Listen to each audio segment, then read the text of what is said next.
नारायण हरि गोविंद हरि हरि ओम। नारायण हरि गोविंद हरि। भगवान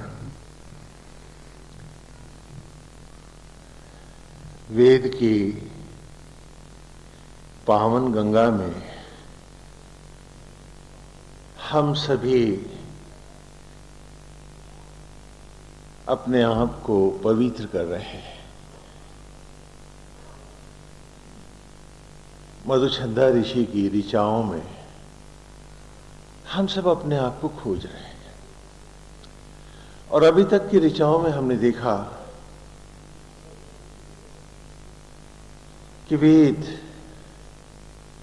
हमसे न तो किसी जात संप्रदाय की बात करता है, न कोई भेदभाव की बात करता है। वो तो सृष्टि की, परमेश्वर की और हमारे भीतर व्याप्त जो सत्य है उसी की बात करता है। और हर ऋचा हमें हमारे भीतर लाती है। वेद जिए जाते हैं, उसको भी हमने व्यापक रूप से जाना। इन ऋचाओं में धीरे धीरे हम अपने आप को कुरेद रहे हैं, क्योंकि केवल जानने से यदि कल्याण होता तो सबसे अधिक कल्याण तो रावण का होना चाहिए था। उसे तो बिल्कुल नहीं भटकना चाहिए। तो वेद में हमने देखा कि हमारी इस मनोवृत्ति को भी वेद ने नहीं स्वीकारा है, अस्वीकार कर दिया है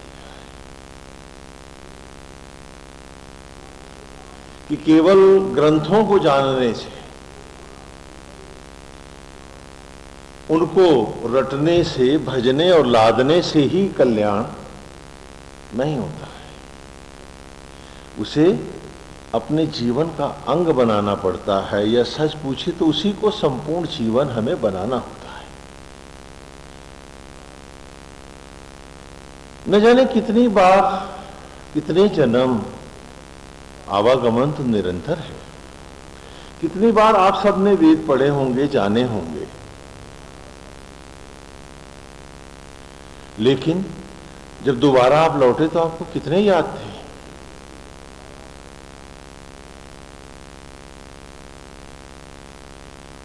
तो वेद ने कहा ज्ञान वो जो पच जाए, और वो ज्ञान जो तुम्हारे आचरण व्यवहार में पचा नहीं है, जो तुम्हारे स्वभाव में उतरा नहीं है, वो तो अपच कर रहा है। दंभ के कुछ नई बदहजमी आपको दिए जा रहा है कि आप तथाकथित बड़े ज्ञानी हैं, विद्वान हैं। एक नया रावण वो आप में जन्म रहा है, दंभ का, न कि आपका कोई कल्याण कर रहा है। इसलिए संत, ऋषि और मनीषी जन वेद की ऋचाओं में किसी दूसरे को नहीं, अपने आप को कुरेदते हैं, अपने को, स्वयं को मांझते और धोते हैं। और इसलिए देख रहे हैं कि हर ऋचा में हम अपने को ही मांझ रहे हैं, अपने ही भीतर बैठ रहे हैं, अपने भीतर के उस व्यापक सचराचर को जान रहे हैं, और देख रहे हैं कि हम भी किस प्रकार उस ग्रंथ का अक्षर है जिसे परमेश्वर लिख रहा है, और हमारा अंतर जो ईश्वर है, हमें उसी के साथ अद्वैत करना है, हमें उसी से जुड़ना है। जो आत्मा से जुड़ा उसी ने देवत्व पाया, और जो इंद्रियों के द्वार बाहर भागा वो तो प्रेत हो गया। और इसे बड़े सुंदर ढंग से ऋचाओं में भी और कथाओं में भी धर्म हमारे सामने स्पष्ट करता रहा है। यही धर्म और संप्रदाय का भेद है। संप्रदाय आपको बाहर खींचता है कि समूहों में बंटो, मोहरों में आओ। धर्म कहता है हर मोहर को तोड़ दो, क्योंकि बनाने वाला पिता एक है और हम सब उसकी संतान है, और सत्य तुम्हारे भीतर है, अपने अंतर से जुड़ जाओ।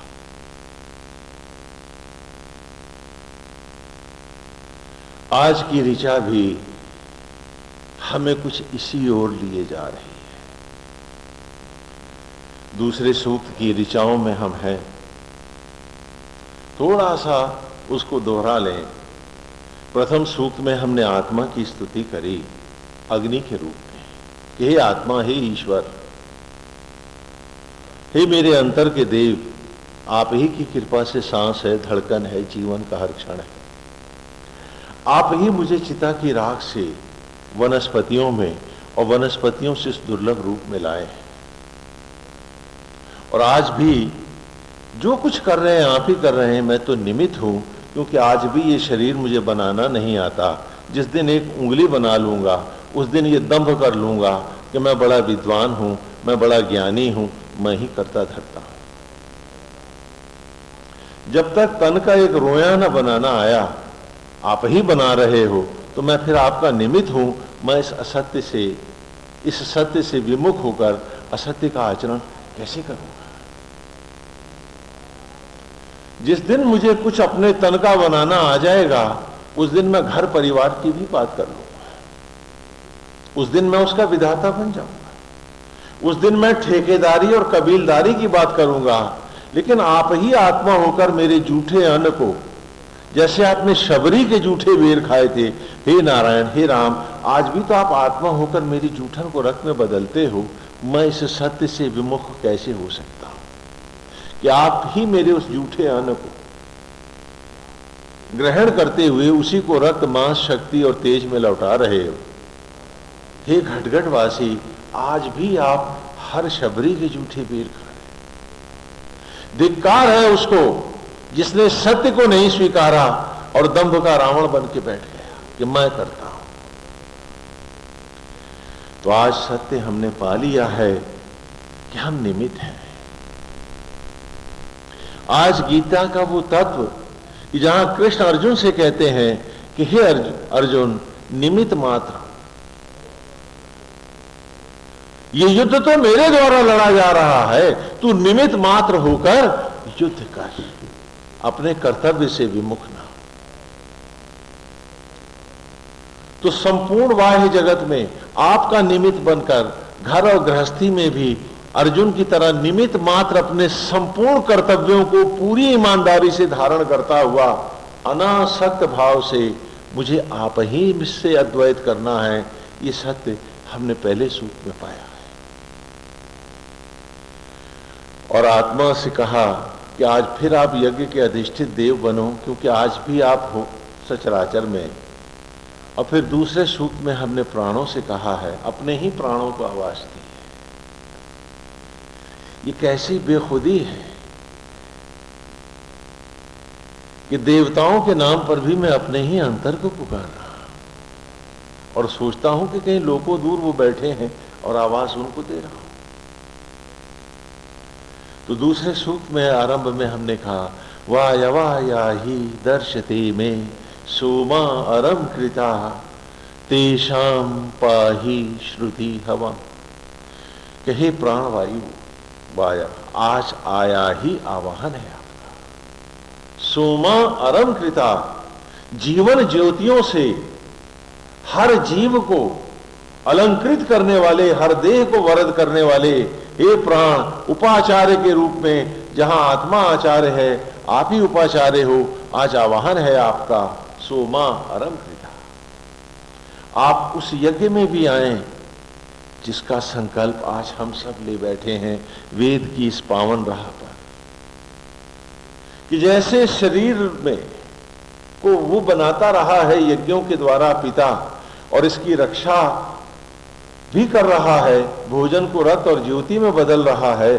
चलो आज इसमें हम स्वयं में स्वयं को ढालकर स्वयं से स्वयं को उत्पन्न करके दिखाएं, एक दर्श यज्ञ कर जाएं।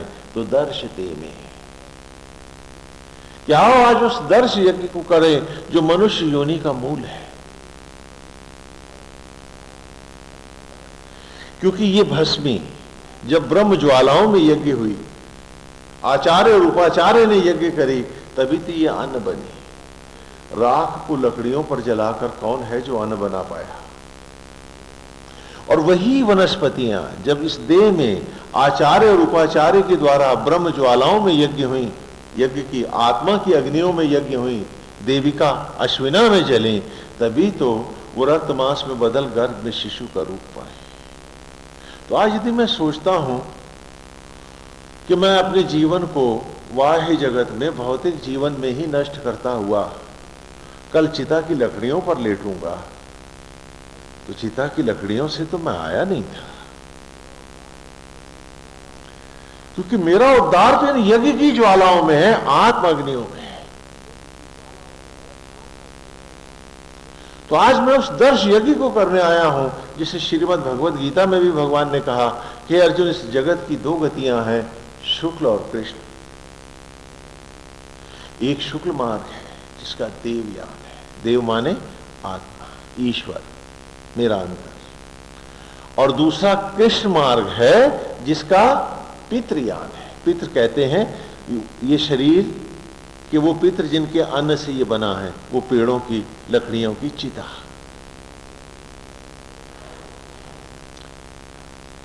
ऐसा नहीं कि वेद जो हमें दिखा रहा है वो हमने अन्यत्र नहीं देखा, श्रीमद् भगवद गीता में देखा। ये बात अलग है कि हम समझ नहीं पाए, बात वही है। यही उत्तरायण और दक्षिणायन मार्ग की कथा भी है कि यह इस सामग्री को, इसके पितरों के अर्थात उन चिता की लकड़ियों के यान में यह हवन होगा तो आवागमन है, और ये देवयान से अगर ब्रह्म ज्वालाओं में तप और साधना के द्वारा जलेगा तो देवयान है। देवयान उत्तरायण है और पितृयान दक्षिणायन है। इसलिए आपके घर में जब भी कोई मरा तो आपने पैर कौन सी दिशा में किए? कि दक्षिणायन जा रहा है, दक्षिण जा रहा है, दक्षिण पैर करो अब इसके, उत्तर की गति समाप्त। हाँ, तो दो रास्ते हर ग्रंथ ने, संपूर्ण धर्म ने, हर पुराण ने हमें दिखाए हैं। ये बात अलग है कि हम अपने में इतने ज्यादा कंफ्यूज रहे हैं पोथों को लादने में, न कि समझने में, न कि आत्मसात करने में, कि जानते हुए भी हम सिर्फ लादते रहे और जान नहीं पाए। आज वेद ने वो रहस्य अचानक हमारे सामने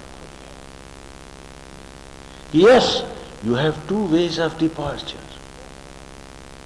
एक दर्श यज्ञ के द्वारा देवयान से आत्मा के साथ अद्वैत करते हुए संपूर्ण जीवन को, सामग्री को आत्म ज्वालाओं में यज्ञ करते हुए आत्मा से अद्वैत कर ज्योति बन, उस ज्योतिर्मय मार्ग से जो वेद के 5 महावाक्य हैं, उस मार्ग से ब्रह्मांड रूपी इस ब्रह्मांड को फाड़कर ज्योति बनते हुए उस अनंत में लय हो जाओ, अथवा पितृयान से जन्म काल की 12वीं में इस एक जन्म की शूद्रता का एक दिन और जोड़ करके अभिशाप का 13वीं मनाओ, चिता की लकड़ियों पर जाओ, अथवा आत्मा से अद्वैत करो और ज्योतियों के पंख लगाओ, अपने आराध्य में समा जाओ। बात तुम्हारे पर है। तो दूसरे सूक्त के आरंभ में ही हमने अपना मंतव्य स्पष्ट कर दिया कि वाया ही दर्श देव, कि उस दर्श यज्ञ के लिए, कि इन यज्ञों के द्वारा तो हमें भस्मी से इस रूप में लाते रहे। आज दर्श यज्ञ की बात करो। हमने आत्मा से पुकार कर पहले सूक्त में कहा है कि आप आराध्य बनो, आप ही हमारे राम हो, कृष्ण हो, ब्रह्मा विष्णु और महेश हो, आप ही दुर्गा पार्वती हैं, आप ही सरस्वती हैं, आप ही लक्ष्मी हैं, हमारा सर्वस्व आप है। हे आत्मा, मेरा सर्वस्व तुम हो, क्योंकि तुम्ही से मेरा अस्तित्व है, न माता से, न पिता से, न पत्नी से, न मकान से, न दुकान से। जिस दिन तुम हट जाओ मेरा नाम भी खो जाता है। लोग कहते हैं मट्टी जा रही है, नाम नहीं लेता कोई। ये नहीं कहते कि फलाना जा रहा, क्या कहते हैं? फलाने की मट्टी जा रही है।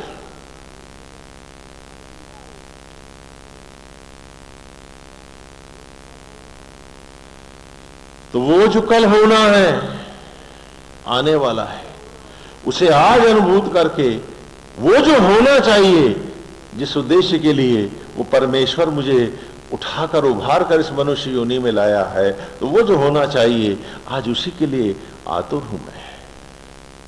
तो दर्श देंगे, उस दर्श यज्ञ के लिए आज ज्योतियों से अलंकृत करो इस यज्ञ को।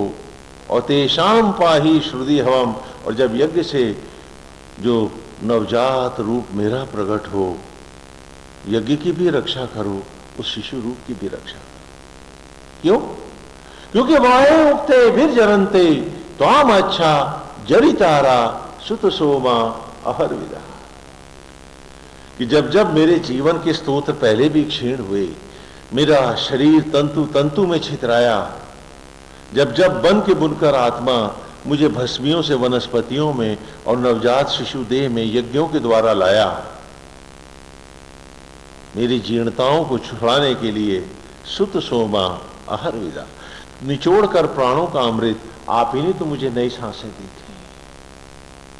तो हर बार जब मैं गिरा था, हर बार जब ईश्वर ने आत्मा होकर उभारा मुझे, तो हे प्राण, आप ही तो राम के साथ उसके दूत हनुमान की तरह, वायुपुत्र हनुमान की तरह, हे वायु आप ही तो थे जिन्होंने उद्धार किया था।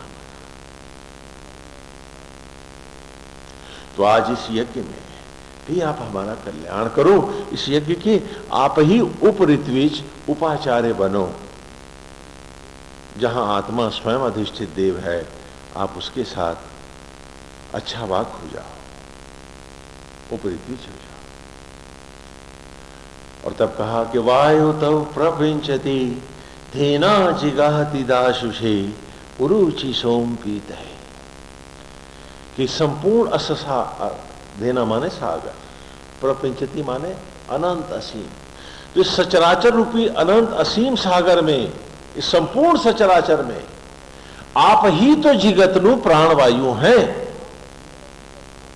दाशुषे यज्ञों के द्वारा आप ही तो सचराचर को बारंबार उठाने वाले हैं, और उरुचि सोम पीते, और व्यापकता से हर एक में जीवन का संचार करने वाले हैं। तो हे मेरे प्राण, हे मेरे प्राणवायु, आज आत्मा के साथ, आत्मा श्री राम है, तुम हनुमान हो जाओ,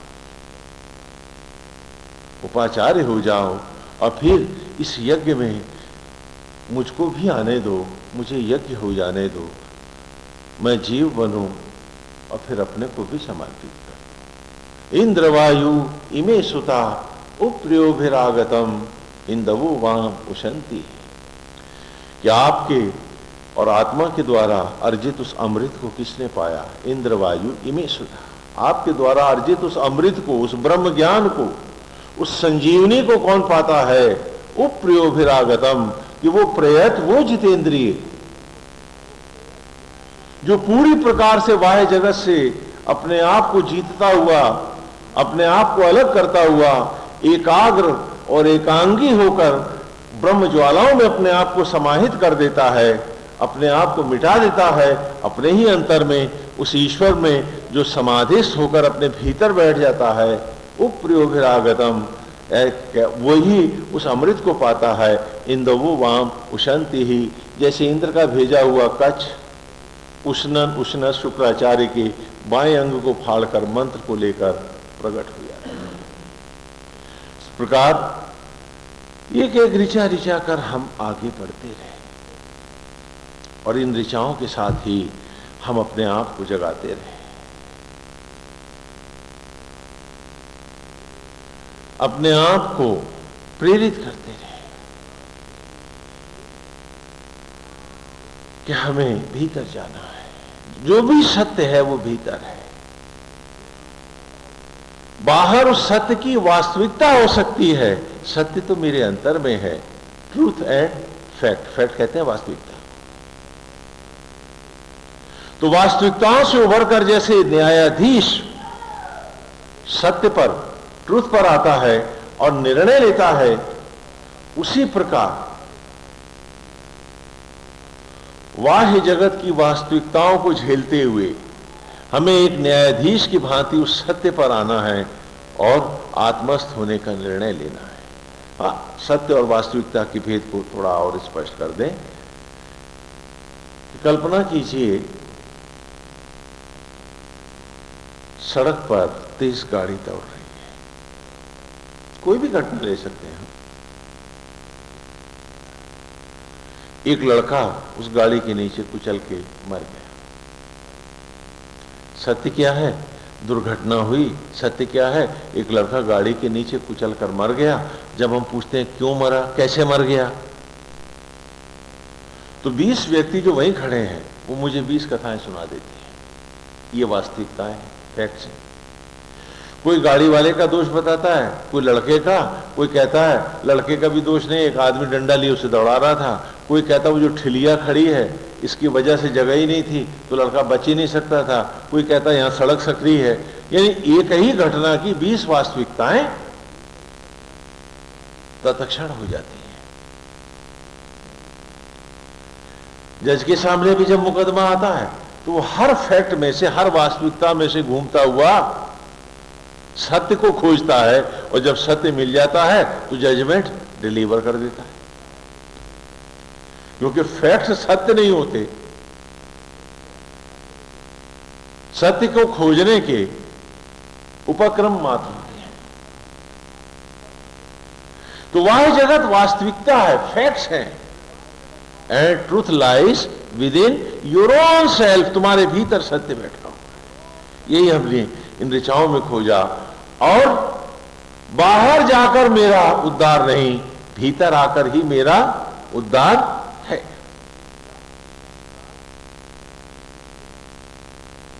इसीलिए आज की ऋचा में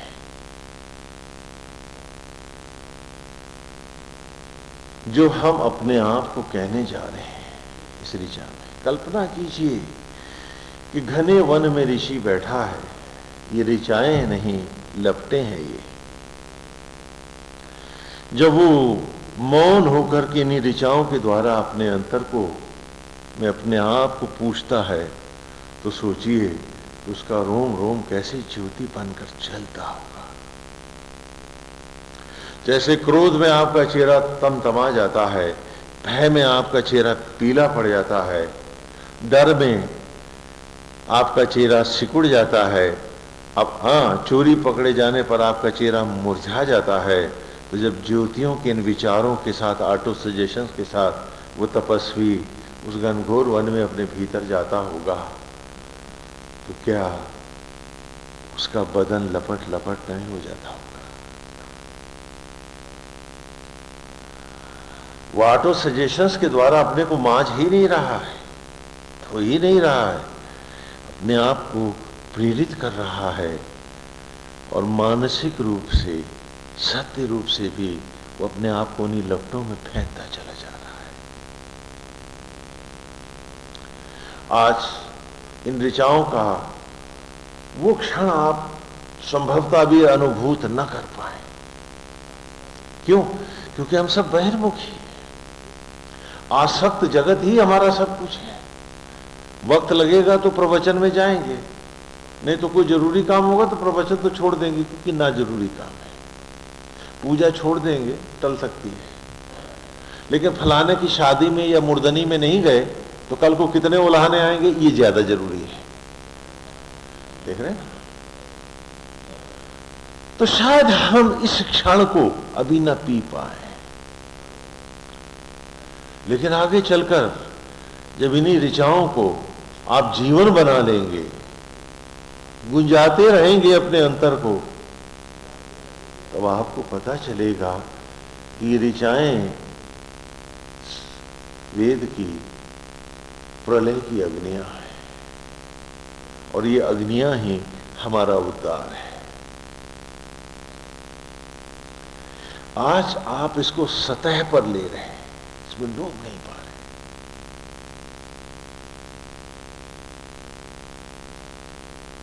लेकिन जैसे जैसे ये आपके जीवन का अंग बनती जाएंगी, हर ऋचा आपके भीतर एक लपट, एक आग लेकर आएगी, और चारों तरफ लपट ही लपट है। एक ऐसी पवित्र, तेज की रश्मि एक आग है जो मन को शीतल कर रही है। हाँ, आग से तो जलन होती है, लेकिन ये वो लपट है जो एक अद्भुत शांति देती है और रोम रोम इसमें ढलने लगता है, पकने लगता है। जैसे माँ के गर्भ में शिशु पलता है, वेद की इन ऋचाओं की लपटों में हम फिर एक बार ढलने लगते हैं, अपने में ही पलने लगते हैं। ऐसा विचित्र है ये वेद हमारा। और आज की ऋचा में भी यही सब कुछ है कि मित्रम हुए पूत दक्षम, मित्रम हुए पूत दक्षम, वरुणम च ऋषादसम, ध्येयम घृताची साधनता। आज की ऋचा जो आपने ब्लैक बोर्ड से भी अर्थ से ली, मित्रम हुए पूत दक्षम, वरुणम च ऋषादसम, ध्येयम घृताची साधनता। मित्र और वरुण ये 16 आदित्य हैं, सूर्य है, ये प्रलय की अग्नियां। जब महाप्रलय का महाशिव तांडव करते हैं तो उनकी देह से 12 ज्वालाएं, लपटें निकलती हैं। इन्हीं का नाम है मित्र वरुण। इस प्रकार ये 12 ज्वालाएं हैं, जब ये प्रकट होती हैं तो संपूर्ण सचराचर इनकी अग्नियों में प्रलय को प्राप्त होता हुआ बिंदु बिंदु में विसर्जित होकर अदृश्य हो जाता है। इसी का नाम महाप्रलय। महाप्रलय में कुछ भी बाकी नहीं रहता है, एक नारायण के अतिरिक्त। ऐसा हमने पुराणों में पढ़ा। तो आज इस ऋचा में हम कह रहे हैं कि मित्रम हुए पूत दक्षम, वरुणम च ऋषादसम। जिसने अपने अंतर में इन 12 आदित्यों को जलाया है, वही वेद को की राह पाया है। लोग तो घबराते हैं प्रलय ना हो, और हम हैं कि हर सांस प्रलय महाप्रलय मांगते हैं।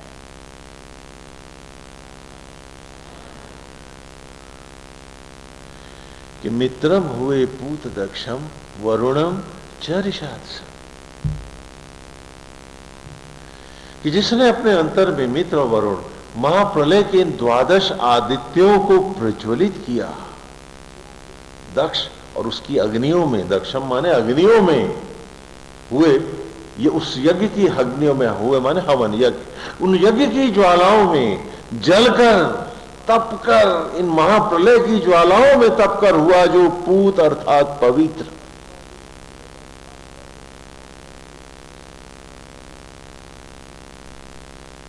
जैसे सोना तपकर पवित्र होता है, जो इन महाप्रलय की ज्वालाओं को अपने अंतर में प्रज्वलित करता है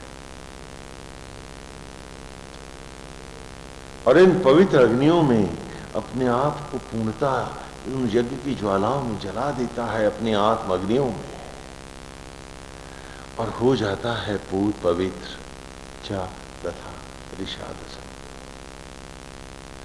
कि जला देता है अपना सर्वस्व उसमें, नाता तो, रिश्ता तो, मेरा तो, तेरा तो, अपना तो, और सारी उपलब्धियां कर देता है भस्म। जो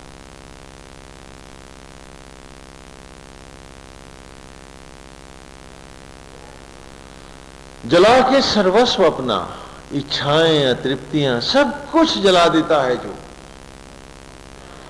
और जला के सर्वस्व अपना हो जाता है साधनता अर्थात अकिंचन, एक मंगा भिक्षु, है ही नहीं उसके पास कुछ, अकिंचन है। अपना कहने को भी कुछ नहीं है पास जिसके, सिवाय इस आत्मा की, इस अग्नि की। ऐसा साधनता हो जाता है जो ध्येयम घृताची, वही धारण करता है इस ब्रह्म ज्ञान को, इस अमर ज्ञान को, इस सत्य को, नाम जिसका वेद है, संजीवनी जिसका मंत्र है।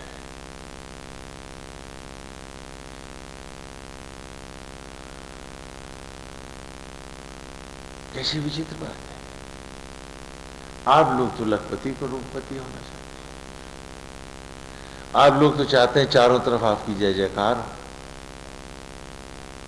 आपका यशगान करने वाले बड़े बड़े लोग हों। और वेद कह रहा है ये इच्छा भी जब तक न जली तूने पाया क्या।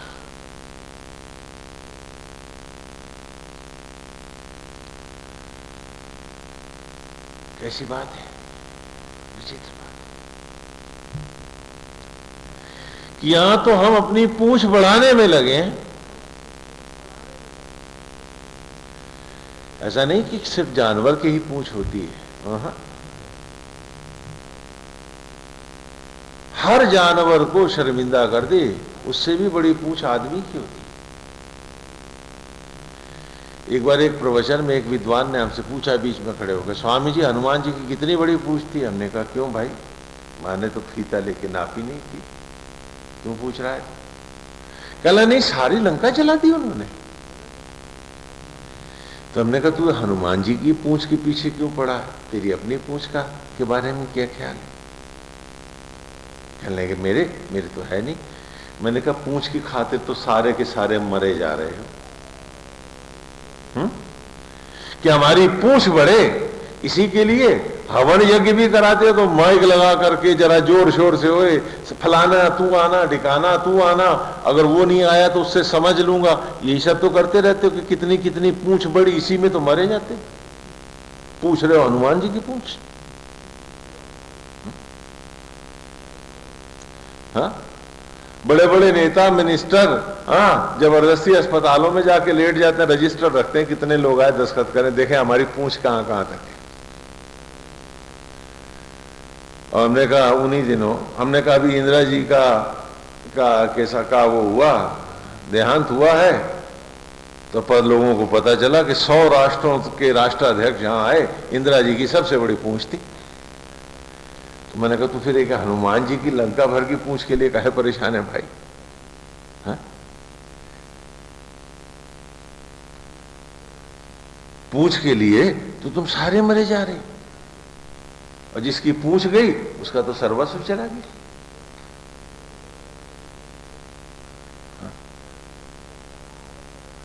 वेद कह रहा है कि अकिंचन हो, और हम हैं कि पूंछ बढ़ाने में लगे हुए। किसी विचित्र बात है।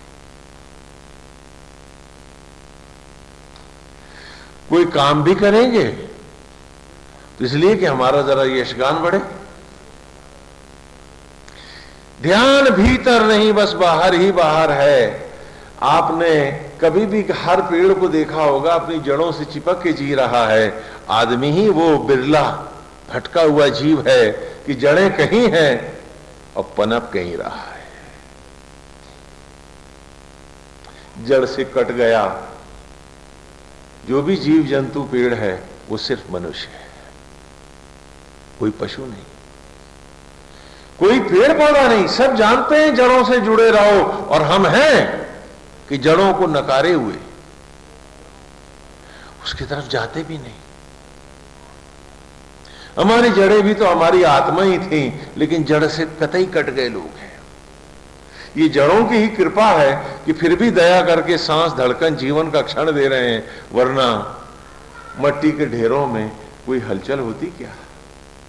बोलो, आज सत्य ही हमें समझ में नहीं आता है, और हर असत्य को ही हम सत्य बनाए हुए। कैसी विचित्र बात है।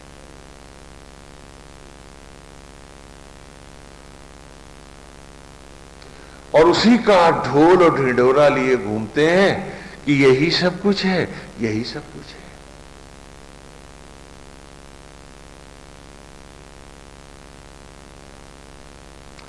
अंतर जो मेरा जगत है वहां मैं अंधा धृतराष्ट्र बन के भी नहीं जा पाता,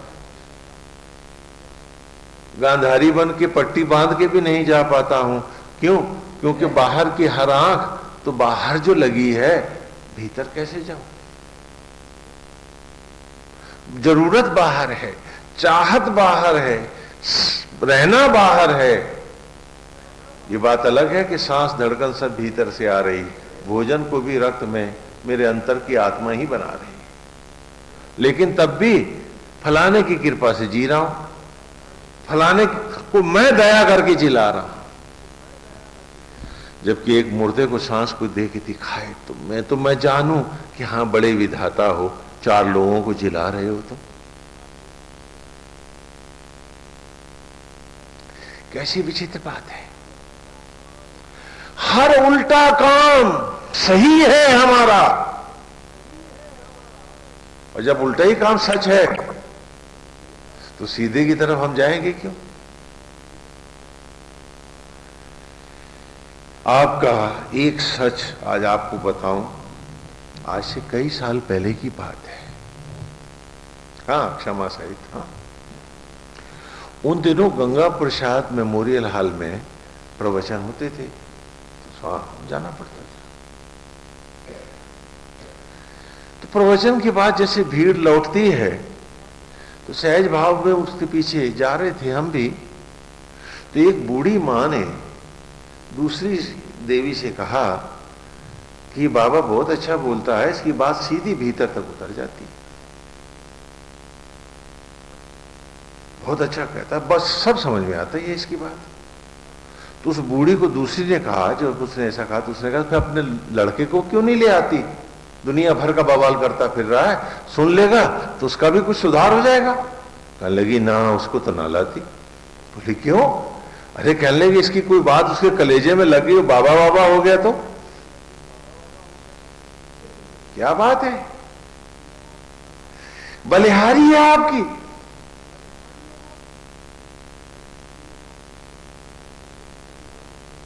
कहने लगे कि इसकी बात अगर कोई कलेजे में लगी और सन्यासी बन्यासी हो गया, बाबा बन गया, तो मैं क्या करूंगी?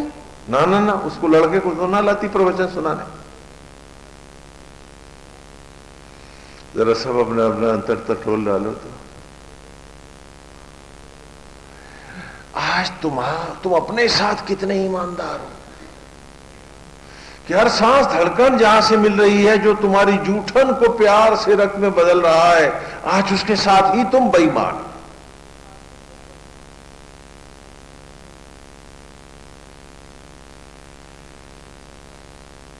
हमने भी सुना, मुस्कुरा दिए, चल दिए।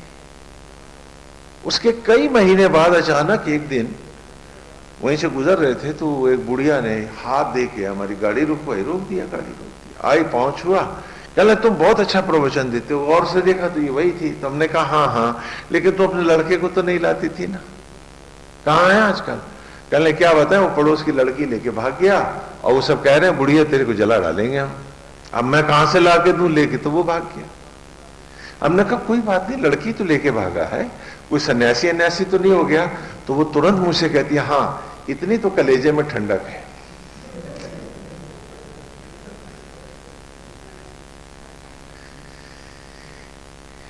इस दर्पण में सब अपना चेहरा देख डालो।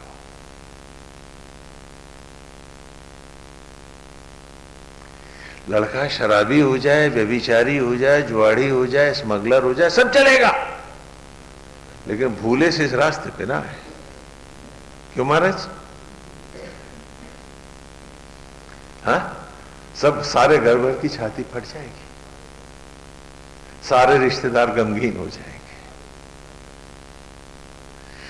आज हमारा सत्य कहां चला गया है?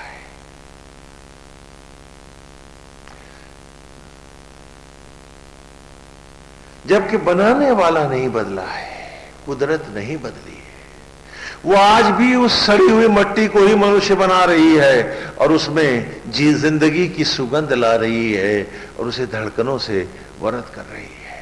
लेकिन ये धड़कता हुआ आदमी अपने साथ ही कितना बड़ा धोखेबाज हो गया है। आज वेद तो अछूता हो गया है। एक युग था, एक समय था जब आपके पूर्वज जिनकी संतान हैं आप, वर्णाश्रम धर्म को पूरी ईमानदारी से धारण करते थे। ब्रह्मचर्य गुरुकुल का, फिर गृहस्थ, फिर वानप्रस्थ, हर कोई करता था, और उसके बाद संन्यास।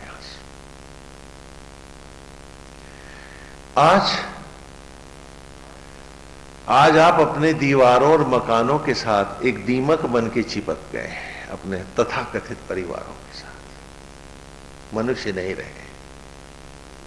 इसलिए ये वेद और वेद का आचरण आपके पल्ले ही नहीं पड़ता।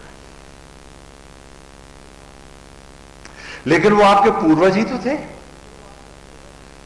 कि एक समय के ऊपर आप वानप्रस्थ धर्म लेते थे। वानप्रस्थ धर्म का अर्थ था कि आप प्राणी मात्र की सेवा ईमानदारी से वैसे ही करेंगे जैसे आत्मा बिना किसी इच्छा के हमारी सेवा कर रहा है, हमें जिंदा किए। और 12 वर्ष का वानप्रस्थ लेंगे, 1 वर्ष का अज्ञातवास लेंगे, और तब 18 दिन का महाभारत यज्ञ कुंड के सामने लड़ेंगे, और फिर लपटों का वास करेंगे, ज्योतियां धारण करेंगे, और अब आत्मा से जुड़ने चल देंगे। जीवन का उद्देश्य खो थोड़े ना देंगे भौतिकताओं के लिए। आज आखिर तक घर वाले आपको धक्का मार के, लात मार के भगाते हैं, और आप हैं कि बेचारे निकल ही नहीं पाते हैं। पंगु निकलेगा कैसे? क्योंकि जो सारी जिंदगी पंगुता में जिया हो, जिसमें कोई साहस ही नहीं हो, वो निकलेगा कैसे? जिस चूजे के पंख ही नहीं लगे, वो उड़ के क्या दिखाएगा तुमको? कैसे आएगा खोल के बाहर?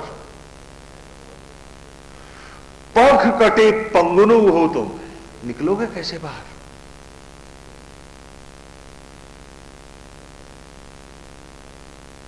और वेद है एक नील गगन का, उठती हुई ज्वाला का एक अंबार, जहां कायर का काम नहीं।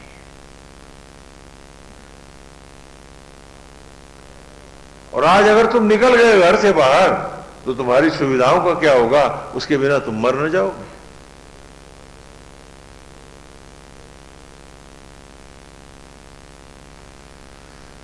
क्यों? क्योंकि तुमने हमेशा अपने को धोखा दिया है। तो तुम्हारे पास साहस है कहां?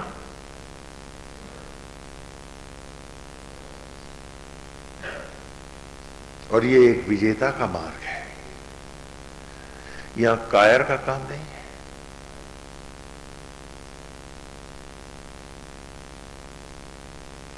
उसके लिए 12 वर्ष का वानप्रस्थ था पहले, कि गुरुकुल के बाद गृहस्थ, और गृहस्थ के बाद एक सीमा के बाद तुरंत 12 वर्ष का वानप्रस्थ, पुनः 1 वर्ष का अज्ञातवास। तो वानप्रस्थ में ये नहीं होता था कि अब हम चेले बनाएंगे, जो आजकल एक धंधा शुरू हो गया।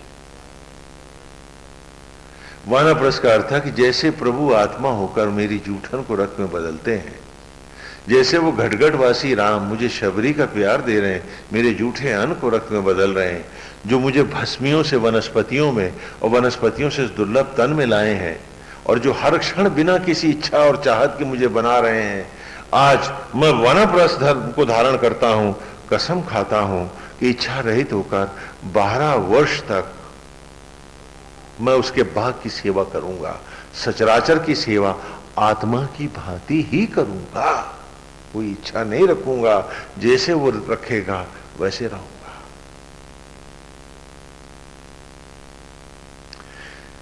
हाँ, जेही विधि राखे राम ताही विधि रही। फिर 1 वर्ष का ज्ञातवास लूंगा,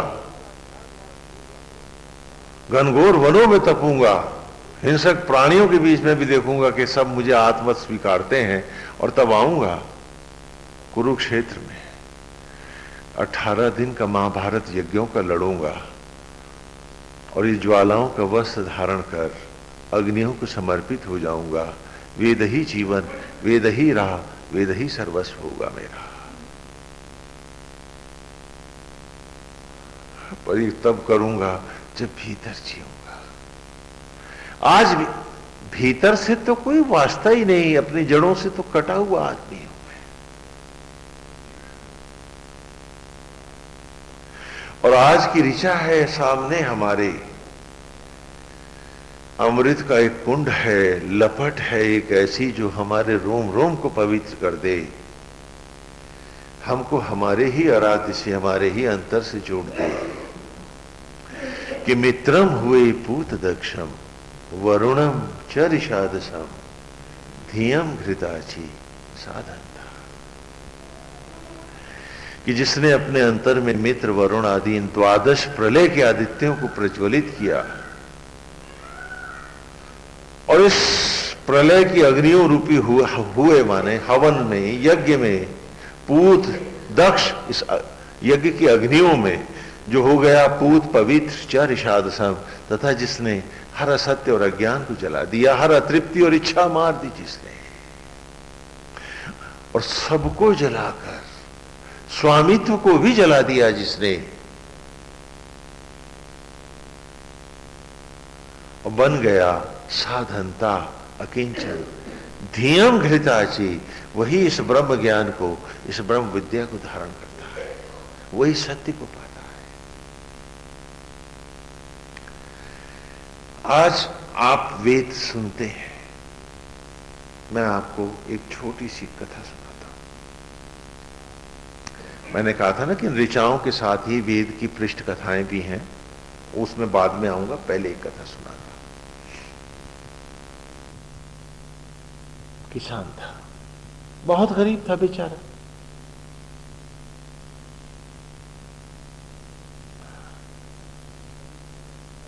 कभी खाना मिला सूखा सूखा तो खा लिया उसने, किसी के खेत में काम कर लिया, जो मिल गया ठीक है। एक बड़े राजा ने किसी बात से प्रसन्न होकर उस किसान को दावत दी। किसान वहां गया और राजा ने उसको बहुत बढ़िया खाना खिलाया। हाँ, कीमती मेवे आदि डाल करके सब्जियां और सब हलवा हलवा और क्या क्या खिलाया उसको, अब भर पेट खिलाया। और जो जन्म भर का भूखा उसने खूब खाया, भर पेट खाया। राजा की जय जयकार करता उठ के चला आया, बड़ा खुश हो, बड़ा खुश, बहुत प्रसन्न हो। गांव भरे से वो कहता फिर रहा, अरे देखो आज तो मैंने एक बार में इतने 100 रुपए का खाना खाया, जबकि एक साल में इतने का नहीं खाता। वाह वाह, क्या खाना खाया मैंने, बड़ा प्रसन्न। आप लोग भी तो प्रसन्न होते हैं ना कि आज स्वामी जी हमने इतने श्लोक याद कर लिए हैं, हमको इतनी कथाएं याद है, हमको हवन करना भी आ गया, हमें पूजा करने भी आ गई, है ना, बड़ा बढ़िया खाना है ना आपके पास भी। तो किसान भी बड़ा प्रसन्न। अगले दिन सवेरे उसे लगा कि उसे दिशा मैदान को जाना है, पेट में गड़बड़ है, तो बेचारा बड़ा दुखी, अरे इतने 100 का घाटा, क्या होगा, इतने 100 का घाटा हो जाएगा। क्योंकि अब तो सब कुछ इतना कीमती खाना उसे पेट से निकालना पड़ेगा, तो इतने 100 का घाटा हो जाएगा ना, बड़ा दुखी। अब अगर वो घाटा बचाएगा तो क्या होगा, पेट सड़ जाएगा, वो मर जाएगा। और यूं ही मर जाते हैं तुम सब लोग। वो सारा पोथों का ज्ञान भी तुम्हारा, चाहे वो कितना अमृत और कीमती क्यों नहीं है, जिसे तुम पचा नहीं सके हो, अपने आचरण व्यवहार में आत्मसात करके उतार नहीं पाए हो, उस किसान के भोजन की तरह ही है। बोलो कितने श्लोक याद हैं, कितने पथन्ने रट रखे हैं तुमने, कितने जगह का पानी पी आए हो तुम, और कितना आत्मसात कर पाए हो तुम। अगर वो किसान घाटा बचाएगा तो क्या होगा क्या होगा, मर जाएगा, कीड़े पड़ जाएंगे उसके पेट में, सड़ जाएगा। और दम्भ के कीट यूं ही सड़ा के मार देते हैं तुमको, और अपनी ही अंतरात्मा से कटे कि जड़ें कहीं हैं और लहरा कहीं और रहे हो, तुम सब अकाल मृत्यु हो जाते हो।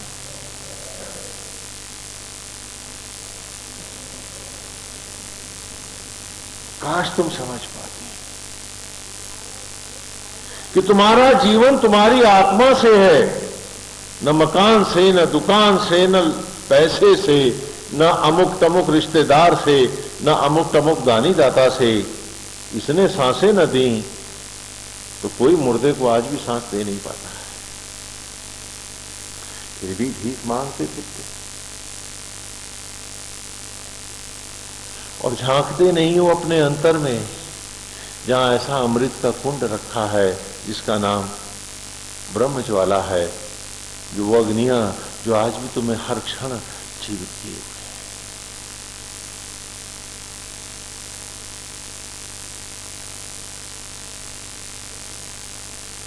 कहते हैं भरे घड़ों में पानी भरता नहीं है।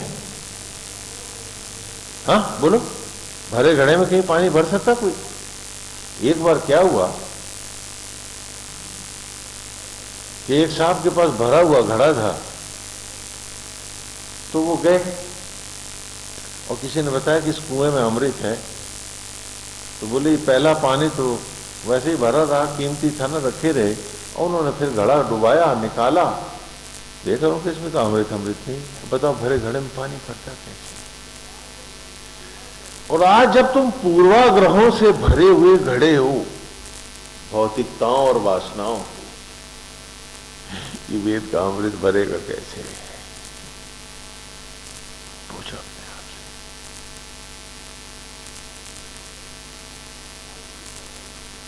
आज यही तो हमारी स्थिति है, यही तो हमारा हाल। क्या आज ईमानदारी से हम अपने को भी नहीं स्वीकार पा रहे, अपने अंतर को भी स्वीकारने में हमें संदेह है। स्वामी जी फिर ऐसा क्यों, स्वामी जी भी ऐसा क्यों? भरे घड़े से पानी के बुल्ले उठ रहे हैं संदेहों के। क्यों? क्योंकि आज तुम अपने को नकारने पर आमादा हो, उन जड़ों को गाली दे रहे हो जो सांसें और धड़कनें दे रही तुमको, इसीलिए तो तुम्हारे पास संदेह है। वेद पूछता है वरना तने को जड़ से संदेह कैसा? और उसे और लंबी सोच की जरूरत क्या है? क्या वो तना जानता नहीं कि रस कहां से आ रहा है? कि आज भी इस जूठन को रक्त में आत्मा न बदले तो भोजन से एक बूंद रक्त की बनाने तुम में से आती किसको है? पूछो अपने आप से।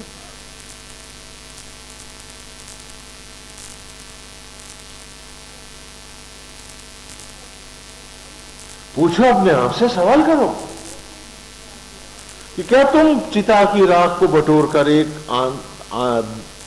थोड़ा सा अन्न, एक दो चार फल बना सकते हो लकड़ियों पर जलाकर?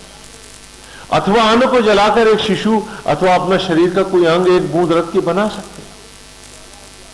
ये यज्ञ की ज्वाला, ये अंतरात्मा तुम्हारा बना रहा है सचराचर में, पेड़ पौधों में, और भीतर तुम्हारे जीवधारियों में सर्वत्र। और आज इसी जड़ को नकारे हो तुम, तभी तो दाएं बाएं धन्यवाद और जय जय गान गाते फिर रहे हो और गाली दे रहे हो अपनी आत्मा को। क्योंकि जब तक तुमने अपनी आत्मा के उस आशीर्वाद की हत्या नहीं की थी, तुम बाहर भटके कैसे थे? मुझे बता दो। अपने उद्गम को गाली देने वाले, नकारने वाले आप सब लोग, ऐसी विचित्र बात है। और तथाकथित समस्याओं में, तथाकथित संबंधियों में, जिन्हें ना हम सांस दे सकते, ना जिनसे एक बूंद रक्त का हम, एक धड़कन हम ले सकते, ना वो जानते ना हम जानते, बना परमेश्वर ही रहा है। और उसके हम निमित्त नहीं हो पाए, साधनता अकिंचन नहीं हो पाए, तो हम क्या पाए? फिर खाली ही ना हुए। जब घड़ा साधनता ही ना हुआ, अकिंचन ही ना हुआ, तो उसमें अमृत वेद का भी भरता कैसे?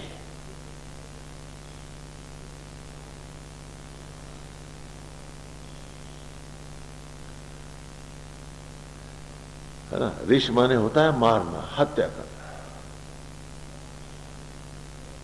ऋषि माने होता है हत्यारा। ऋषि माने साधक, तो ऋषि माने हत्यारा।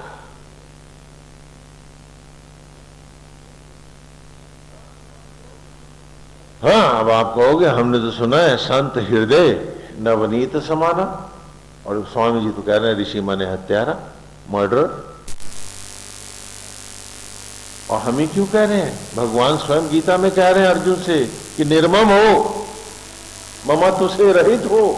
बताओ, वहां दयावान नहीं बना रहे, निर्मम बना रहे हैं। क्या है? हर जगह यही बात। कारण यही है आज हम सुधर क्यों नहीं पाए हैं, क्योंकि हम निर्मम जो नहीं है। हमने हर बार अपने पाप को दया करके माफ किया है और दूसरों की भूल को भी महापाप बताया है। क्या ये सच नहीं? हम दूसरों के ही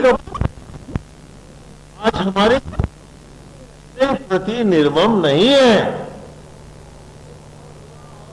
इसीलिए तो हर गुनाह और हर पाप हमारे साथ जिया है।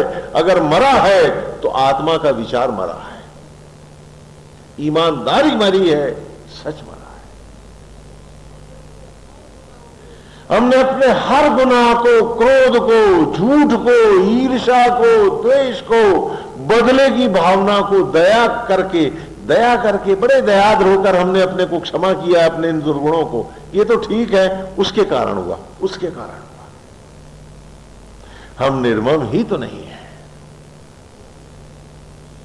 और जो अपने प्रति निर्मम नहीं होता, फिर वो दूसरों के साथ निर्मम होता है। यहां दयावान है तो वहां निर्मम है।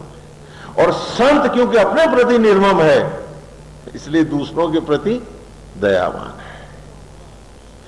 कहीं दिन होगा तो कहीं रात फिर जरूर होगी। इधर रोशनी होगी तो उसके पीछे अंधेरा होगा, परछाई होगी। तो जो अपनी गलतियों को पूरी निर्ममता पूर्वक दया नहीं करते, वो कभी ईश्वर की राह नहीं जा सकते।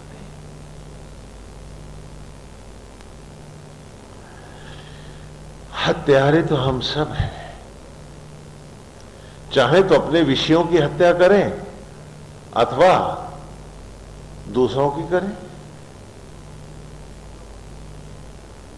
जो अपनी ईर्ष्या को, द्वेष को, क्रोध को, लोभ को, मोह को, आसक्ति को, तथाकथित मिथ्याभिमान को, स्वामित्व की संकीर्णता को कि मेरा घर, मेरा परिवार, पूछे उंगली तुझे तेरी नहीं, ये शरीर तेरा नहीं, तो कहां तेरा घर, कहां तेरा परिवार। जो इन गलत विचारों की जो निर्ममता पूर्वक हत्या नहीं कर पाते, जो निर्मम नहीं होते, भगवान गीता में कहते हैं, हे अर्जुन, वे मुझे कभी नहीं पाते।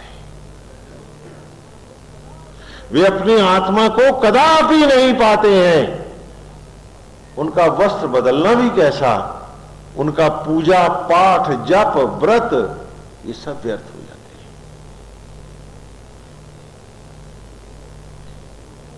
इसलिए ऋषि शब्द में ऋष माने हत्या है। पहले हत्या तो फिर दया। यहां क्या है कि मेरे जो पाप हैं वो तो पाप ही नहीं है ना, उसके कारण कहीं और है। और दूसरे की जो भूले हैं वो क्या है, महापाप है। आज इसी असत्य आचरण के कारण ही तो हम इस सत्य की राह पर नहीं जा पाते।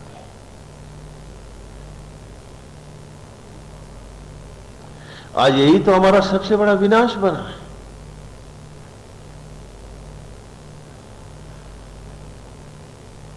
हत्या को वेद ने कभी भी पाप नहीं कहा और आज भी आपका कानून पाप नहीं कहता। एक व्यक्ति की हत्या हुई, पुलिस पकड़ ले गई, थाने में मुकदमा चला। हां, सबने कहा बहुत बुरा हुआ, पापी है।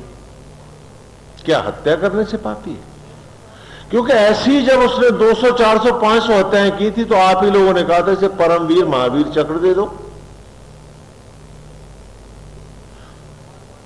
बोले दिए नहीं दिए, अर्जुन अवार्ड बांटे नहीं बांटे। दोनों में भेद क्या है कि अपने लोभ, वासनाओं और अतृप्तियों के वशीभूत अपने पर दया करने के लिए जब निर्ममता पूर्वक आपने किसी व्यक्ति का वध किया तो आप अपराधी हुए, पापी कहलाए, इस भाव के कारण। यह भाव हत्यारा है।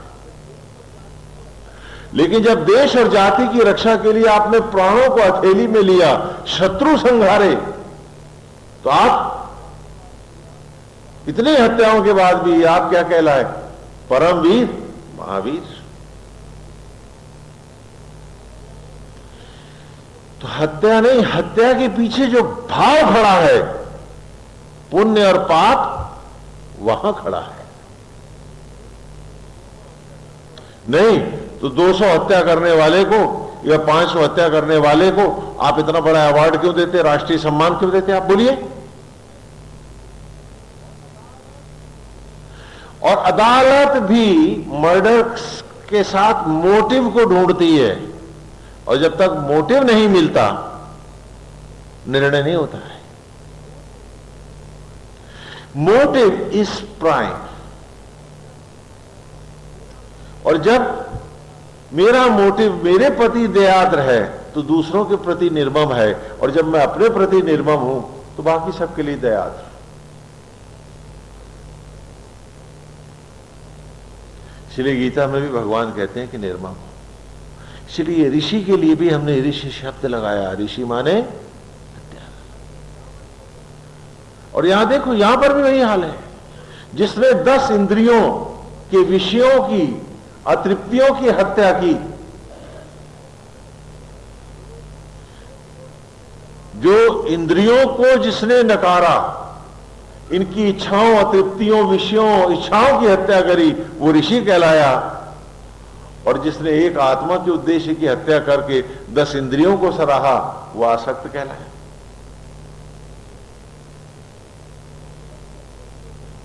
हत्या उसने भी की है, उसने ईश्वर के उद्देश्यों की हत्या की है, इसने विषयों की हत्या की है।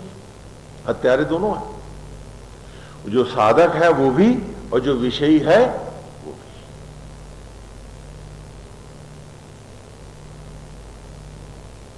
हाँ,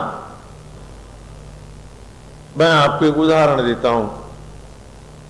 आश्रम में आपने कुत्ते देखे? हमारे यहां कुत्ते सभी जगह होते हैं। ध्यान से सुनो मेरी बात। एक घर का कुत्ता,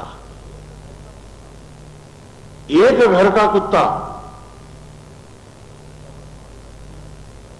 कुत्ता बड़ा स्वामी भक्त होता है ना, जहां होता है उसको न्यौछावर होता है ना। तो कुत्ते से भाव लो। एक घर का कुत्ता मालिक को भी नौकर बनाता है। बोलो नहीं क्या? हाँ, जरा सी ठंड लग जाए, क्या बात है, खाना क्यों नहीं खा रहा? अच्छा भाई देखो इसका ध्यान करो। हाँ, ये खाना क्यों नहीं खा रहा? डॉक्टर के पास लेके चलो, इसको दिखा के लाओ। बोलो करते हो नहीं करते हो? जिन जिन के घर में। तो एक घर का कुत्ता मालिक को भी अपना नौकर बनाता है, और 10 घर का कुत्ता 10 घर मार खाता है और भूखा रहता है। और फिर भी तुम 10 घर के ही कुत्ते बनना चाहते हो, 10 इंद्रियों के द्वार पे बैठ करके। पूछो अपने आप से। और इस एक घर के, एक आत्मा के नहीं होना चाहते।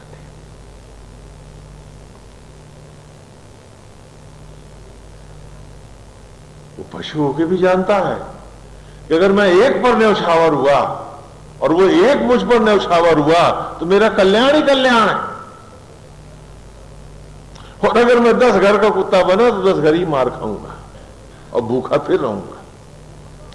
आज तुम्हारी भूख का कारण, आज तुम्हारी अतृप्ति का कारण एक घर का न होने का है, घर घर भटकने का है इंद्रियों के। और इस ऋचा में वो कह रहा है कि मित्रम हुए भूत दक्ष, कि जिसने अपने अंतर में मित्र वरुण इन प्रलय की अग्नियों को जलाया, कि निर्ममता पूर्वक जलाना है आज हर इच्छा को, हर भाव को, हर विचार को, हर व्यवहार को। आज ये 10 द्वार जला दूंगा मैं और एक आत्मा के द्वार बैठूंगा। हत्या करेगा वो ऋषाद सम, इन सबको मिटा देगा उस एक की खातिर। धियम घृताची, वही इस ब्रह्म ज्ञान को, इस वेद को, इस सत्य को धारण करेगा। वो जिनके पास लोभ है, जिनके पास अतृप्तियां हैं, जिनके पास चाहत है, जिनके पास भटकने की इच्छा है, उनका न कोई मालिक है, न कोई ईश्वर है, और उनकी पीड़ाओं को भी सुनने वाला कोई नहीं। वो तो गली के भटकते कुत्ते हैं।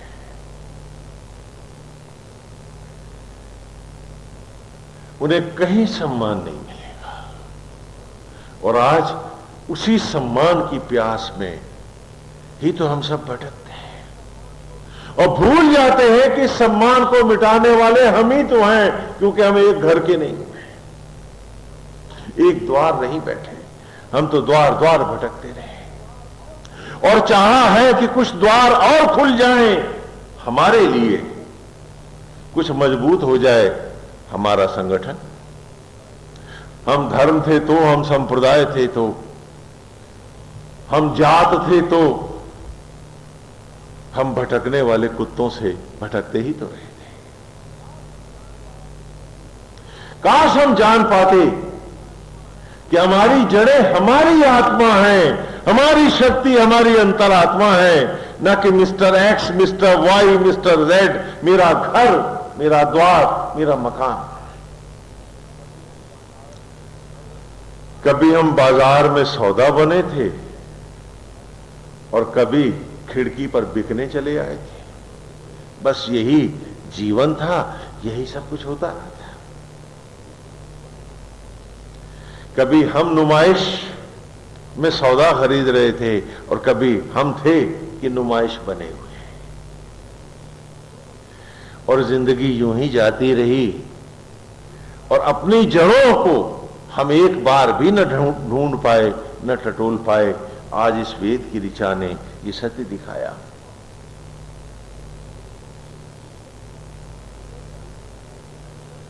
कितने करीब थे कि भीतर थे अपने और न देख पाए अपने आप,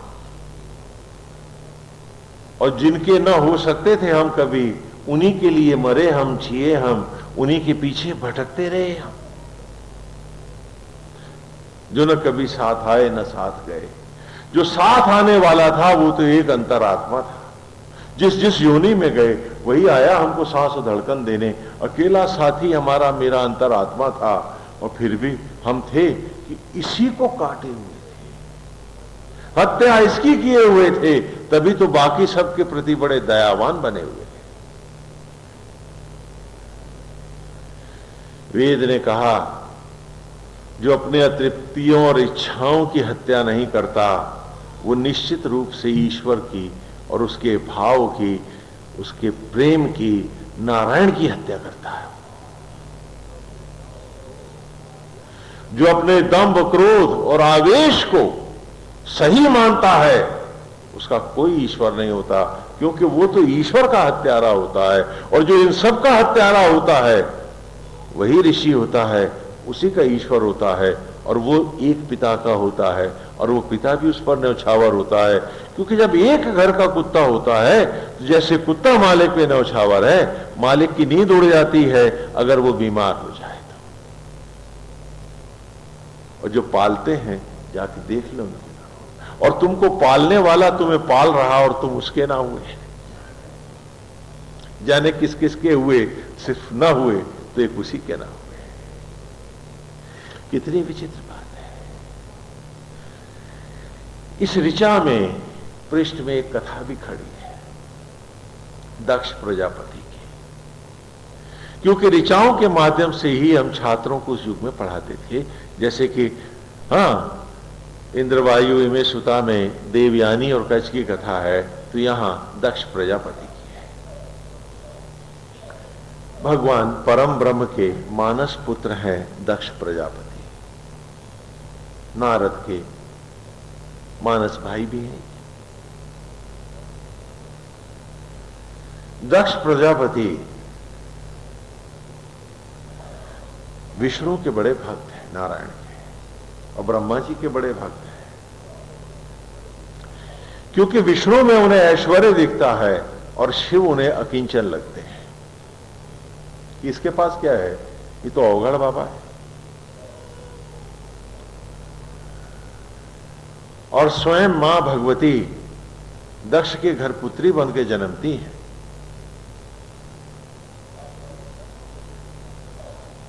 और ये दक्ष कन्या चाहती हैं कि साधनता शिव को पाए, और दक्ष प्रजापति को ये बहुत बुरा लगता है।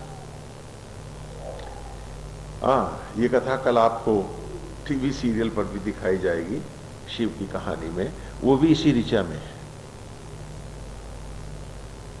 इसलिए विस्तार आप लोग कल भी देखेंगे, संक्षेप में बतला, सूत्र रूप में दे रहा हूं।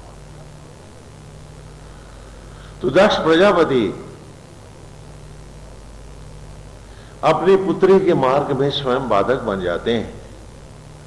वो शंकर के लिए तप करती है तो वो रोड़े अटकाते हैं, लेकिन वो नहीं मानती है। यहां तक कि नारद के समझाने पर भी दक्ष नहीं मानते हैं।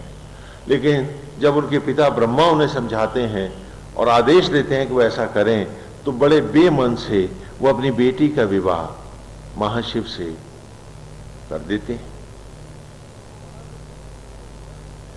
उनको बड़ा दुख है कि ऐश्वर्य में पली उनकी पुत्री घृताची शिव पत्नी का भी नाम है। घृताची माने ब्रह्म विद्या, और एक अप्सरा का भी नाम घृताची है। अब विषय बहुत लंबे हो जाएंगे उसमें, है ना। जगह जगह कई प्रकार से, कई तरह से, मतलब इसी सत्य को, उस ब्रह्म ज्ञान को, उसी को घृताची कहा है, उस विद्या को जिसका नाम संजीवनी है, जो तुम्हारे भीतर है। शिव भी भीतर है तो शिवा भी भीतर है। उसको नाना कथाओं के द्वारा, लीलाओं के द्वारा, जब हम लीला शब्द का प्रयोग करते हैं तो आप ये मत समझिए कि कोई ऐतिहासिक घटना नहीं हुई। देखिए, हम आपको एक बार फिर स्पष्ट कर दें कि जब हम भगवान राम की लीला के पृष्ठ पर दशरथ और दशानन, जिसने 10 इंद्रियों को रख लिया दशरथ, जिसने 10 इंद्रियों को 10 मुंह बनाया, वही दशानन रावण है। जब हम कहते हैं तो उसका अर्थ आप ये ना लगाइएगा कि ऐतिहासिक घटनाक्रम नहीं हुआ। नहीं, यहां क्योंकि ऐतिहासिक घटनाक्रम आध्यात्मिक है, परमेश्वर की इच्छा से हुआ है, इसलिए वो पढ़ाने के हित में हुआ है। लेकिन इसका अर्थ ये नहीं कि ऐसा हुआ नहीं, क्योंकि यदि ना हुआ होता तो हम उदाहरण में इसको लीला कथाओं में क्यों लेते। हमेशा उदाहरण में वही विषय लिए जाते हैं जो बड़ी व्यापकता के साथ सारा विश्व उसे जानता हो, तभी तो उदाहरण में लिया जाएगा। तो इसलिए भगवान राम त्रेता युग में हुए, इसे कभी भी अस्वीकार न करें। लेकिन नारायण क्यों हुए? हमको पढ़ाने के लिए। इसीलिए जितने पात्र आए वो शिक्षा के हित में आए, ऐसा समझे, है ना। इसी प्रकार भगवान श्री कृष्ण का अवतार आज से लगभग 6000 वर्ष पूर्व द्वापर के अंत में हुआ है, और ये स्वयं सिद्ध है। लेकिन यहां श्री कृष्ण का अवतार क्यों हुआ? हम सबको पढ़ाने के लिए भगवान ने लीला अवतार धारण किया है, इसे समझे। इसका अर्थ ये नहीं कि अगर हम पढ़ाएं कि तुम्हारी कहानी है तो आप कहोगे फिर कृष्ण हुए ही नहीं, राम हुए नहीं, ऐसी कोई बात नहीं है। इसी प्रकार भगवान शिव के साथ भी जुड़ी कथाएं, है ना। तो जो अजर अमर अविनाशी देवता हैं, उनके होने ना होने का कोई संदेह मन में न लाते हुए, उनकी हर प्रकट होने का नाटक के पीछे हम जीवों को पढ़ाने का जो उद्देश्य है, उस उद्देश्य को ग्रहण करें और उसके साथ ही जाने कि हमें पढ़ाने के लिए प्रभु प्रकट हुए। हाँ, और ऐसा सचमुच हुआ है। हाँ, बहुत से लोग लीला अवतारों की कथाओं को जब तपस्वी ऋषि तत्व के रूप में पढ़ाते हैं तो सोचते हैं तो फिर क्या वो हुए ही नहीं थे। ये भ्रांति मन से अंतिम रूप से निकालते हैं। भगवान त्रेता युग में हुए, और त्रेता युग में भगवान राम का जो काल है वो आज से लगभग 9 से 10 लाख वर्ष पूर्व है। समय का भी बता रहे हैं। और इसी प्रकार नारायण का, श्री कृष्ण का जो समय है वो आज से लगभग 6000 वर्ष पूर्व है, महाभारत काल में ही है ना। 5000 कुछ 100 वर्ष कलयुग के हो चुके हैं और द्वापर के अंत पर, समापन से पहले ही ये लीला हुई है। इसे तो 5000 कुछ 100 वर्ष से लेकर 6000 वर्ष अथवा इससे कुछ और पूर्व की जो कथा है वो भगवान श्री कृष्ण की है। और आज से लगभग 9.5 से 10 लाख वर्ष पूर्व की जो कथा है वो भगवान रामचंद्र जी की है। वो समय की जो बात है वो है। और इन्हीं सत्य घटनाओं को गुरुकुल में आपको, छात्रों को पढ़ाने के लिए इन्हीं कथाओं को नारायण की इच्छा से गुरुकुल शिक्षा में, वेदों में लिया गया, जिससे हम आप सबको आपके जीवन का सत्य भगवान की लीला में पढ़ा सकें। ऐसे जानिएगा आप इसे, है ना। तो शिव तनया वो दक्ष की पुत्री दक्ष तनया जो है वो तप करती है और बड़े बेमन से दक्ष प्रजापति, क्योंकि उसके पास तो ऐश्वर्य है, भरा पूरा है, वो तो सम्राट है, राजराजेश्वर है, उसे शंकर के पास तो कुछ भी नहीं है। क्या है, एक लंगोटी है, त्रिशूल लिए है, बैल पे बैठा है और जो उसके साथ जो भीड़ है वो भी आड़े टेढ़े गणों की और भूत प्रेतों की है। भला ये भी कोई दूल्हा है? तो उसको लगता है कि उसकी कोमलांगी बेटी के लिए जो इतने ऐश्वर्य में पली है, ये मार्ग तो बड़ा गलत है। आप भी तो सोचते हो ना कि स्वामी जी हमारा बेटा भला तपस्या के रास्ते पे जा सकता है? अरे कुमार भी हो जाए, भले हो जाए, लेकिन सन्यासी ना हो। क्यों भाई, सही बात है ना। तो दक्ष प्रजापति भी तो वही सोचता है ना जो आप सोचते हो। कहानी किसकी है? बोलो बोलो, आप सबकी है। आज आप भी तो चाहते हो वो भले स्मगलर हो, शराबी हो, जुआड़ी हो, कुमारगी हो, वो भी चलेगा, बदमाश हो जाए तो भी चलेगा, लेकिन कहीं गलती से भी इस रास्ते पे चला जाए तो सारे घर की क्या, दूर दूर तक रिश्तेदारों की छाती फट जाएगी। तो दक्ष प्रजापति आप ही तो हैं, कहानी आप ही की तो है। तो दक्ष भी चाहते हैं, अरे मेरी बेटी का विवाह ऐसे अकिंचन से है, इसके पास तो ना घर है ना द्वार है, बैल पे बैठा घूमता, न कोई झोपड़ी है, तन पे कपड़ा नहीं, भला इसके साथ अपनी बेटी का विवाह कैसे कर दूं? और बेटी है कि तप की है, जिद पकड़े कि मैं तो वही करनी। जब ब्रह्मा जी ने भी डांटा, नारद ने भी समझाया, पत्नी ने भी कहा कि महाराज कर दो, तो शादी तो कर दी और उसके बाद कुट्टी। बोले जा रहे हो इधर तो फिर इधर मत आना। बोले नहीं आएंगे सर, चलेगी बेचारी।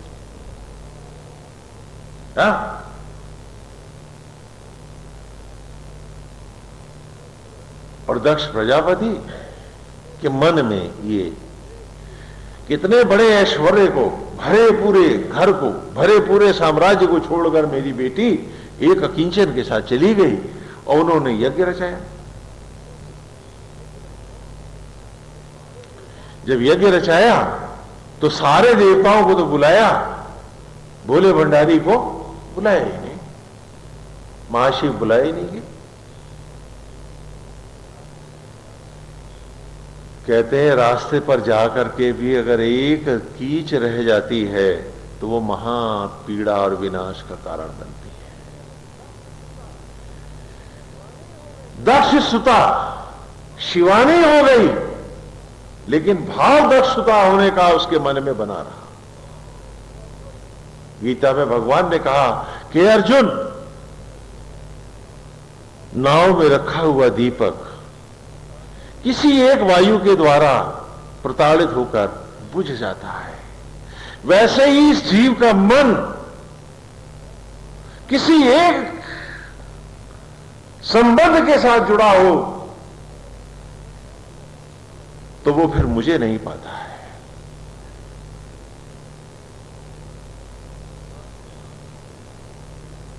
जब गण चारण सब जा रहे थे, देवता जा रहे थे दक्ष के यज्ञ में, महाशिव तो समाधि लिए बैठे, लेकिन दक्ष सुता शिव की पत्नी ने देखा तो बड़ी दुखी। शिव की होकर भी वो दक्ष की सुता तो थी ना। इसलिए कहते हैं कि रे सन्यासी, सारा अतीत चला, कुछ भी रह गया बाकी अतीत तेरा, तो ये अतीत रह जाएगा और तू जल जाएगा।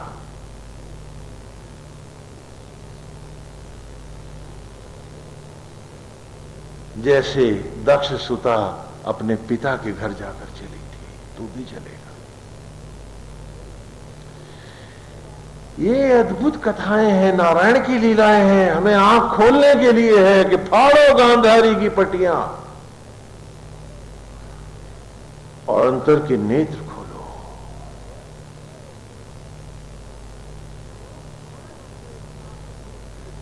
तुम स्वयं अपने साथ अपने बीहड़ शत्रु बने हो, प्रभु तो साथ है तुम्हारे, तुम ईश्वर के भी विपरीत हो गए।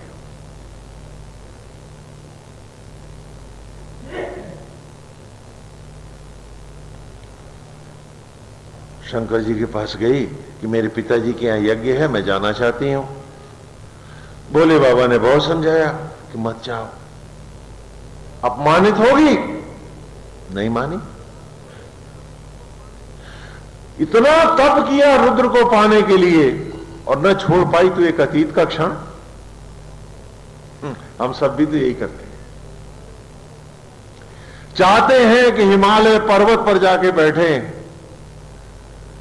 और पाताल की कोई दुर्गंध छोड़ती नहीं हमको, कैसे बैठेंगे? कहानी हम सब की है ये।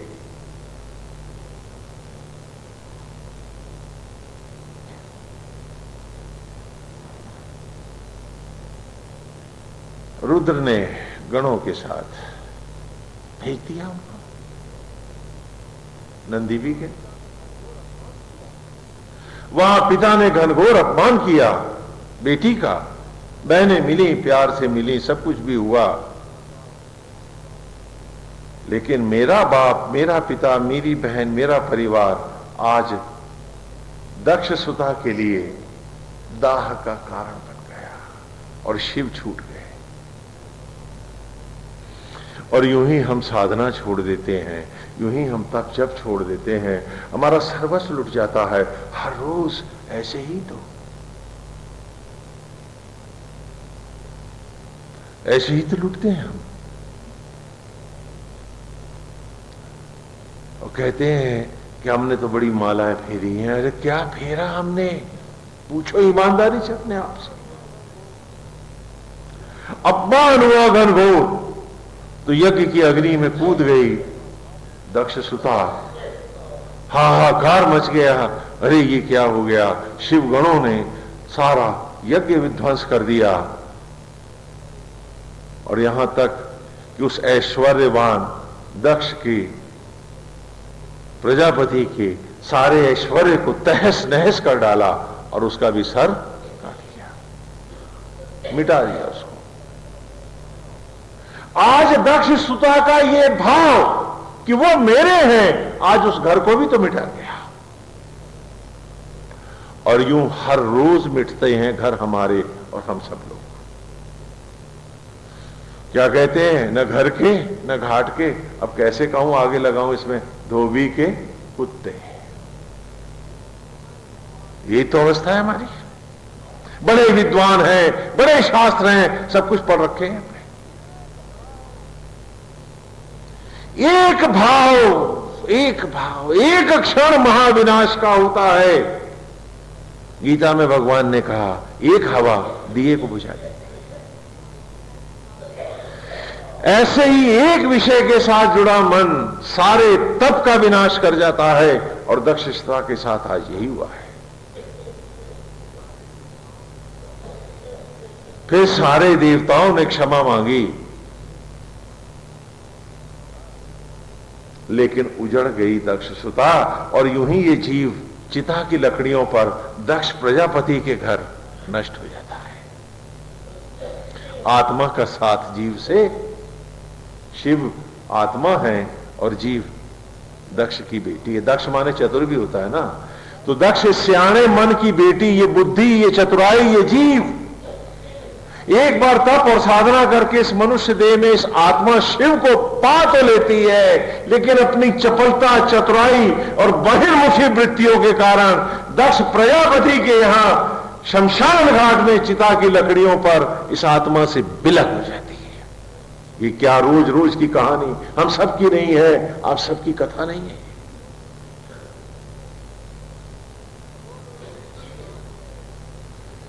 बोलो ये किसकी कहानी है? ये शिव की कथा है, ये हम सब की कहानी है, ये हम सब की कथा है। और आज इस ऋचा में भी यही आई है कि ऐश्वर्य न छोड़ पाया दक्ष, और फिर जब दक्ष अकिंचन हुआ तो उसके सर पर मनुष्य का सर नहीं लगा। किसका सर लगा बता सकते हो? बकरे का सर। कि better you are a animal than to be a human. वो मनुष्य जिसमें मनुष्यता नहीं है, अरे वो मनुष्य ही नहीं है। मनुष्य के घर पैदा होने का अर्थ ये नहीं कि तुम मनुष्य हो। जब तक तुम इस मनुष्यत्व को न पाओ, तुम तो हर योनि को लज्जित करने वाले हो। यह अवस्था तुम्हारी है। इन कथाओं में हमारी ही कहानियां हैं, इन कथाओं में हमारे ही सत्य हैं। फिर भी हम हैं कि रावण की तरह विद्वान होना चाहते हैं, एक ऋषि की तरह किंचन नहीं। हम आचरण और व्यवहार में, तप में जीवन को समर्पित नहीं करना चाहते हैं। हम दक्ष सुता की तरह भौतिकताओं को भी रखना चाहते हैं, और जलेंगे हम भी और जलेगा वो घर भी हमारा, भूल जाते हैं हम सब। ये कहानियां हमारी जिंदगी का बिलोया हुआ अमृत है, जिसे स्वयं भगवान परमेश्वर नाना रूपों में प्रकट होकर लीला कथाओं के द्वारा हमारे सामने रखता है। क्या मेरे बच्चों, तुम्हें मैं तिल तिल कर बनाता हूं, तुम्हारी जूठन को मैं ही रक्त में बदलता हूं, तो इसको भी, ज्ञान को भी तुम्हारे लिए लीलाओं के द्वारा तुम्हारे पास रख रहा हूं। अब तो पढ़ लो, अब तो सुधर जाओ। मोक्ष के द्वार पर खड़े हो और 84 लाख योनियां भटकने जाना चाहते हो। मर्जी तुम्हारी है, और इससे ज्यादा परमेश्वर भी हमारे लिए क्या कर सकता है। आज हम सबको पूछना है कि क्यों ये किरच बाकी रह जाती है मेरे में, क्यों नहीं बदलता है ये स्वभाव मेरा। क्योंकि एक फांस भी रह गई तो असंख्य जन्मों के भटकाव ले आएगी। दक्ष स्तुता फिर दक्ष के घर जाकर जलेगी, शिव को खो देगी। तो वो पाना कैसा जिसमें खोने की एक किरच बाकी है। आओ कि हम सत्य को आज ही स्वीकारें, इस ऋचा को अपना जीवन बना लें, कि हम प्रलय को प्रज्वलित करेंगे, हर इच्छा, हर अतृप्ति को, हर चीज को जला देंगे, और एक नारायण के, एक गोविंद के, एक रूप में बस कर जिएंगे।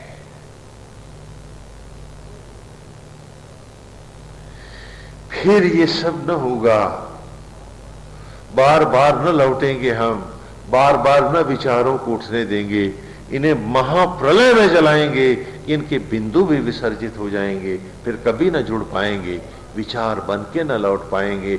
उसी में उद्धार हमारा है। जब जब लौटेगा विचार, तब तब भटकेंगे हम, जब जब भटकेंगे हम फिर दक्ष के घर जाकर जलेंगे और खो बैठेंगे शिव को, अपनी आत्मा को, उस सत्य को।